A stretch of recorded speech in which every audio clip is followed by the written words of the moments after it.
విద్యార్థిని కొట్టిన సైకో టీచర్పై చర్యలు తీసుకోవాలని తల్లిదండ్రులతో పాటు తోటి ఉపాధ్యాయులు డిమాండ్ చేసిన ఘటన సోమవారం కోల్చెరంలో చోటు చేసుకుంది.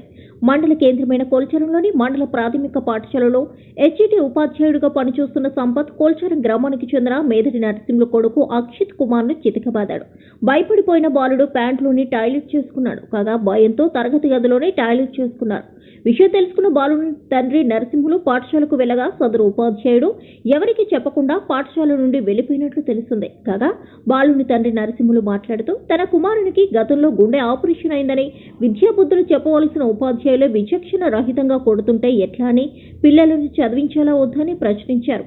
సదరు ఉపాధ్యాయునిపై చర్యలు తీసుకోవాలని కోరారు. ఇదిలా ఉండగా అదే పాఠశాలకు చెందిన మహిళా ఉపాధ్యాయులు భవానీ, అరుణలు మాట్లాడుతూ సంపత్ సార్ తోటి ఉపాధ్యాయులతో కూడా తరచూ గొడవలు పడతాడని, ఇష్టరీతిన బూతులు తిడతాడని తెలిపారు. సోమవారం కూడా అక్షిత్ను కొట్టడంతో ఎందుకు కొట్టావని ప్రశ్నించగా తమను ఇష్టానుసారంగా బూతులు తిట్టాడన్నారు.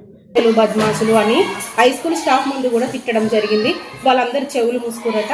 ఇంతకు ముందు ఉన్న స్టాఫ్ కూడా ఇవన్నీ ఫేస్ చేసిరు. అంతకుముందు ఉన్న వాళ్ళు కూడా ఫేస్ చేసిరు. ఇప్పుడు మేము కూడా ఫేస్ చేయాలా? ఎన్ని రోజులు ఇట్లాంటి ఫేస్ చేయాలి? అతని మీద చెప్పు. ఇటువంటి ఇట్లా కొనసాగకుండా అధికారులకు కూడా మేము ఇన్ఫర్మేషన్ ఇవ్వడం జరిగింది. మాకు ఎటువంటి న్యాయం జరగడం లేదు.